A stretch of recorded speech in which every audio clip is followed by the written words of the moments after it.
अस्सलाम वालेकुम। नईम भट्ट साहब जो कि तबलीगी जमात से तलक रखते हैं, जो कि देवबंद मकतबा फिक्र की एक जमात है। नईम भट्ट साहब जो है वो मीठी पुड़िया में फिरका वारियत बंद करके अपने मानने वालों को ऐसे हथेली पे पेश करते हैं, और जो उनके मानने वाले हैं वो भी बड़े प्यार से उस फिरका वारियत को कबूल कर लेते हैं, क्योंकि होता ही इतना मीठा है कि इनकार ही नहीं होता। उन्होंने इंजीनियर मोहम्मद अली मिर्जा साहब के ऊपर वीडियो रिकॉर्ड कराई है और उसमें कह रहे हैं कि अल्लाह इंजीनियर मोहम्मद अली मिर्जा साहब को हिदायत दे। मोहम्मद अली इंजीनियर साहब, अल्लाह उसको हिदायत दे, मैं क्या करूं? आमीन। हम भी कहते हैं कि अल्लाह आपको भी हिदायत दे। हिदायत की दुआ का कोई इनकार ही नहीं। इंजीनियर साहब के लिए भी हिदायत की दुआ करनी चाहिए और साथ ही अपने लिए भी किया करें। नईम भट्ट साहब कहते हैं कि इंजीनियर मोहम्मद अली मिर्जा साहब एक फितना है। मैं लाख सोचता हूं कि कुछ नहीं कहना, लेकिन वो कोई ऐसी बात कर, एक फितना है, ऐसी बात कर देता है वो। जी जी बिल्कुल, मैं भी कहता हूं कि इंजीनियर मोहम्मद अली मिर्जा साहब एक फितना है, लेकिन अरबी वाला, और वो फिरकों के लिए वाकई अरबी वाला एक फितना है। और अरबी वाले फितरे का मतलब होता है आजमाइश। जब से इंजीनियर मोहम्मद अली मिर्जा साहब ने वीडियोस रिकॉर्ड करना शुरू की है तो फिरका वारियत के लिए ये फितना यानी कि ये आजमाइश बड़ी सख्त गुजर रही है। अपनी इस वीडियो में 36 सेकंड्स के करीब जाके उन्होंने क्या कहा है कि इंजीनियर मोहम्मद अली मिर्जा साहब ने हमारे इमाम यानी कि तकी उस्मानी साहब का जो नाम है वो बड़े बदतमीज अंदाज से लिया है कि जी जब वो हिंदुस्तान में गए हैं तो लोगों ने उनका इस्तकबाल ऐसे किया है जैसे इमाम अबू हनीफा जो है अपनी कब्र से निकल के आ गए हैं। क्या कहा उसने? अब सुन लो, मौलाना हजरत मुफ्ती तकी उस्मानी साहब दामद बरकत कितने बड़े आदमी हैं, और पूरी दुनिया रिकग्नाइज कर गई है कि इनसे बड़ा कोई आदमी नहीं है पाकिस्तान में, ये सब पाकिस्तान सबसे बड़े आदमी हैं। क्या गुफ्तगू कर रहे हैं? वो गए वहां हिंदुस्तान, तो वहां उन्होंने उनका ऐसे इस्तकबाल किया जैसे इमाम अबू हनीफा कब्र में से निकल के आ गया। तकी उस्मानी साहब देवबंद मदरसे में इंडिया गए कुछ अर्सा पहले, इस तरह इस्तकबाल हुआ जैसे इमाम हनीफा कब्र से निकल आया। यहाँ पे इन्होंने कहा कि जी वो देवबंदियों का इमाम, तो इसमें कोई गलत नहीं कहा इंजीनियर साहब ने, देवबंदियों के इमाम है। क्या कह दिया है कि जो तकी उस्मानी साहब है वो बरेलवियों के इमाम है, ऐसा तो उन्होंने नहीं कहा। इस बात पे आपको गुस्सा क्यों लगा है, तकलीफ क्यों हुई है? तकी उस्मानी साहब को देवबंदी का इमाम कहना किसी देवबंदी को बुरा नहीं लगेगा। नईम भट्ट साहब इंजीनियर मोहम्मद अली मिर्जा साहब के ऊपर मजीद गुस्सा खाते हुए कुछ चीजें मिक्स कर गए, इनको समझ नहीं आई। कहते हैं कि इमाम अबू हनीफा जो है उस वक्त के बड़े इमाम थे और तकी उस्मानी साहब जो इस वक्त के बड़े इमाम है। इमाम अबू हनीफा रहमहुल्लाह इतने बड़े इंसान और मुफ्ती तकी उस्मानी साहब इस वक्त इतने बड़े इंसान, तो आप क्या बात कर रहे हैं? अब इस बयान में इन्होंने खुद इकरार कर लिया है कि उस वक्त के बड़े इमाम अबू हनीफा थे और इस वक्त के बड़े इमाम जो हैं तकी उस्मानी साहब हैं। तो फिर इंजीनियर साहब ने बिल्कुल ठीक कहा है कि अगर हिंदुस्तान वालों ने उनका इस तरह इस्तकबाल किया है बड़ा इमाम समझ के, तो वो उनको इमाम अबू हनीफा के दर्जे दे रहे हैं ना। आप खुद ही तो कह रहे हैं उस वक्त के बड़े इमाम अबू हनीफा थे, इस वक्त के बड़े इमाम जो है तकी उस्मानी साहब हैं, तो आप खुद ही इनको इमाम बना रहे हैं और इमाम अबू हनीफा वाला दर्जा दे रहे हैं। तो इस पर इंजीनियर मोहम्मद अली मिर्जा साहब ने जो बात की है उन्होंने तो कोई गलत नहीं की, उन्होंने तो बिल्कुल ठीक कमेंट्स पास किए हैं। नईम भट्ट साहब जो है उनका ना बस नहीं चल रहा, वरना उन्होंने गालियां निकालना शुरू कर देनी थी। तो वो क्या कहते हैं कि इंसान जब बात करता है ना तो उसकी जुबान से पता चलता है कि इसका कौन सा खानदान है, कोई मरासी खानदान से नहीं है। और जब इंसान किसी के बारे में बात करता है ना तो वो असल में अपने आप को नहीं बल्कि अपने माँ बाप को जलील करवा रहा होता है। आदमी की जो लफ्जों का चुनाव है वो इंसान के किरदार को बताता है, इंसान के खानदान को बताता है कि आपका खानदान कौन सा है। मैं यहाँ बैठ के कोई घटिया बात करूंगा, फौरन आप करेंगे कि यार किसे मरासी खानदान का कोई बंदा सही नहीं लग रहा। फौरन जो याद रखो, जो बदतमीजी की बात करता है मैं बैठ के, वो अपनी माँ बाप को जलील करवाता है। लोग माँ बाप को जाते हैं कि पता नहीं किस बदबख्त दा पुत्र है। यहाँ पे जो है ना नईम भट्ट साहब अंदर से गाली दे रहे हैं। अच्छा, अब मैं इनके सामने थोड़े से सवालात रखता हूँ। नईम भट्ट साहब, ये जो आपके बड़े वाइजीन गुजरे हैं, जो देवबंद मकतबा फिक्र के बड़े वाइजीन हैं, उन्होंने एक किताब लिखी है अल मुहन्नद अल मुफन्निद। मुहन्नद अल मुफन्निद का मतलब क्या है?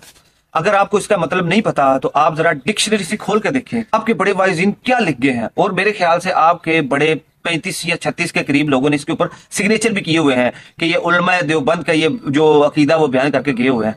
उसमें उन्होंने एक बहुत बड़ी जमात के बहुत बड़े इमाम को, और उस जमात को भी और उस इमाम को भी, दोनों को उन्होंने शैतानी लश्कर कहा है। ये क्या बात कर गए हैं? अगर आपकी ही बात ली जाए कि इंसान अपनी जुबान से जो है अपने खानदान को, अपने माँ बाप को जलील करवाता है, तो ये आपके वाइजीन क्या लिख गए हैं? क्या उनके बारे में आप ऐसा कहना चाहेंगे कि यार उन्होंने ये जो चीजें लिखी हैं अल मुहन्नद अल मुफन्निद जो लिख गए हैं उसमें वो जो है इस तरह अपने बड़ों को जलील करवा के गए हैं, वहां पे तो आपकी जुबान बंद हो जाएगी। और आप कहाँ पे फिरका वारियत का दर्स दे रहे हैं जी? कह रहे हैं कि अगर मेरे बस में हो ना तो जो मिंबर पे बैठ के फिरका वारियत फैलाता है ना, मैं उसको उस वक्त तक कैद में रखूं जब तक उसका अंदर जो है ना फिरका वारियत से साफ ना हो जाए। और फिरका वारियत की बातें कर, मेरे बस में चले ना, खुदा की कसम अगर मेरा बस हो तो जो फिरका वारियत की बात करता है यहाँ बैठ के, मैं उसको उस वक्त तक कैद में रखूं जब तक इसका दिल साफ ना हो जाए इस बात से। सबसे पहले तो जो नईम भट्ट साहब है, इनको उस वक्त तक कैद में रखा जाए जब तक ये देवबंदी मकतबा फिक्र से तौबा न कर जाएं और कहें कि सारी मसलकें जो हैं बिल्कुल ठीक हैं, वो हक पर हैं, कोई दायरा इस्लाम से खारिज नहीं। और जो हमारे बड़े किताबों में लिख गए हैं शैतानी लश्कर वगैरह, एक बहुत बड़ी जमात को वो उन्होंने गलत किया है, हम उनका रद्द करते हैं। वहां पे आके ये इनकी जो मीठी पुड़िया है ना, ये आपको जहर उगलती दिखाई देगी। फिर कहते हैं कि जिसको कैद में डाला जाएगा, जब उसको निकालें तो मैं एक ऐसी मशीन देखना चाहता हूं जिससे ये देखा जाए कि इसके अंदर फिरका वारियत खत्म हो गई है या अभी तक है। और एक मशीन तैयार करूं जो दिल खोल के देखे कि इसके दिल में फरका वारियत की नफरत निकली कि नहीं निकली, उम्मत में तोड़ पैदा करना। यकीन करियो, अगर वो मशीन तैयार होगी ना तो नईम भट्ट साहब आप तो गए आपका काम तो माफ हो जाएगा, फिर आप कैद में सारी जिंदगी रहेंगे, क्योंकि आपकी फिर देवबंदी भी एक मकतबा फिक्र मैं अभी कह रहा हूं, लेकिन फिरका है देवबंदी एक फिरका है। आप किसी भी देवबंदी से ये सवाल करें कि क्या बरेलवी इमाम के पीछे नमाज हो जाती है, तो ये मीठे मीठे वाइजीन जो आपको मीठी पुड़िया में फिरका वारियत पैक करके देते हैं, ये भी कहेंगे नहीं। में बैठ के शुरुल्ला ना मारो। आपके सामने जो बैठे आपके ज़ूम्बीज़, ना उन्होंने सवाल करना है आपसे, ना कभी उठ के उन्होंने पूछना है कि सर आप भी तो फिरका वारियत ही फैलाते हैं, आप भी तो एक फिरके में ही है ना, देवबंदी फिरका ही है ना। नहीं, आपको पता है कि ज़ूम्बीज़ जो है वो मुकल्लिद को मैं ज़ूम्बीज़ कहता हूँ, मुकल्लिद को ज़ूम्बीज़ कहता है। जो ज़ूम्बीज़ है ना सुनते हैं ना समझते हैं, बस जो उनका बड़ा मीठी पुड़िया उनको देता है उसके ऊपर कहते हैं आमीन। फिर ये कहते हैं कि लोगों को खुशखबरियां दो, कुरान भरा पड़ा है खुशखबरियों से। खुशखबरियां, हुजूर अकरम सल्लल्लाहु अलैहि वसल्लम क्या फरमा रहे हैं इसका मतलब, लोगों को खुशखबरियां सुनाओ, लोगों को मुतनफर ना करो। इसमें भरा पड़ा खुशखबरियों से, कुरान बड़ा पड़ा है खुशखबरियों से, कुरान बड़ा पड़ा है खैर की बातों से, क्यों शर की बातें फैलाते हो? जी, वो खुशखबरियां जिनके लिए है ना, उसके तो आप हकदार ही नहीं है। आप तो खुद को मुसलमान समझ के बाकी सबको शैतानी लश्कर और दायरा इस्लाम से खारिज, और ना उनके पीछे नमाज होती है, ना शिया के पीछे नमाज होती है, ना जो वाबिया हैं वो उनके साथ भी आपका इख्तलाफ है। उनको सिर्फ इख्तलाफ नहीं है बल्कि उनकी खुली तकफीर करते हैं, तमाम फिरकों की आपके बड़े अपनी किताबों में लिख गए हैं। तो आप कहां पे खुशखबरियां सुना रहे हैं? अच्छा ठीक है, नईम भट्ट साहब अगली वीडियो बनाए और उसमें जो है ना खुशखबरी सुना दें कि जी बरेलवी के पीछे नमाज हो जाती है, अहले तशय्युअ के पीछे नमाज हो जाती है, अहले हदीस के पीछे नमाज हो जाती है। सब हमारे मुसलमान भाई हैं, हमारे जो बड़े लिख के गए हैं, जो इनके बारे में वो बोल के गए हैं, वो उनकी कोई जाती राय हो सकती है, हम उनका रद्द करते हैं। वो बिल्कुल गलत लिख के गए हैं, हम उनको बिल्कुल भी जो है अपना बड़ा नहीं मानते इस मामलों में। लेकिन ऐसा ये कभी भी नहीं कहेंगे, क्योंकि ऐसा कहेंगे कि उनकी फिरका वारियत की अपनी दुकान बंद हो जाएगी। एंड पे इन्होंने रसूलुल्लाह सल्लल्लाहु अलैहि वसल्लम से रिलेटेड एक बात की है जी कि रसूलुल्लाह सल्लल्लाहु अलैहि वसल्लम ने मिंबर पर बैठकर कभी किसी का नाम लेकर उसको जलील नहीं किया, बल्कि इतना कहा है कि मुझे बहुत सारे लोगों ने परेशान किया है। हुजूर अकरम सल्लल्लाहु अलैहि वसल्लम ने मिंबर पे बैठ के कभी किसी को जलील नहीं किया। जब भी कोई तकलीफ आई तो ये कह दिया कि लोगों ने मुझे बड़ा परेशान, किसी का नाम नहीं लिया।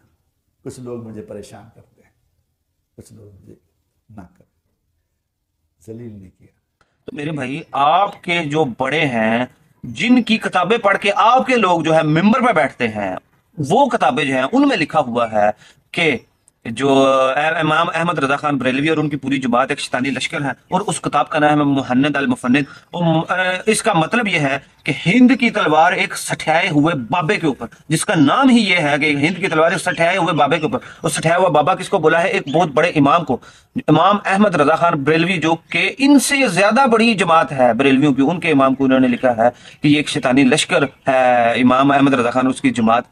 और वो किताबें पढ़ के इनके बड़े मिंबरों पर बैठते हैं और फिरका वारियत की लानत को ऐसे फैला रहे हैं आग की तरह, और ये कह रहे हैं कि हुजूर ने कभी किसी का नाम लेके उनको जो है जलील नहीं किया। आपके बड़े तो बकायदा नाम लिख के ना सिर्फ जलील बल्कि शैतानी लश्कर और दायरा इस्लाम से खारिज करके गए हुए हैं। और आपके जो बड़े अभी मौजूदा हैं, उनसे अगर पूछ लिया जाए कि बरेलवियों के पीछे नमाज होती है, तो आपके बड़े कहते हैं नहीं होती, उसके अकीदे का मैं जिम्मेदार नहीं हूँ। इमाम जो नमाज है ना वो सिर्फ सही अकीदा इमाम के पीछे होती है, और वो कौन सा है? वो देवबंदी है।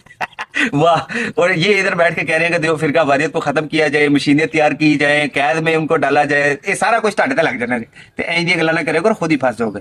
अल्लाह ताला आपको और हमें हिदायत दे और कुरान और सुन्नत को समझकर फिरका वारियत की लानत से दूर होने की तौफीक अता फरमाए।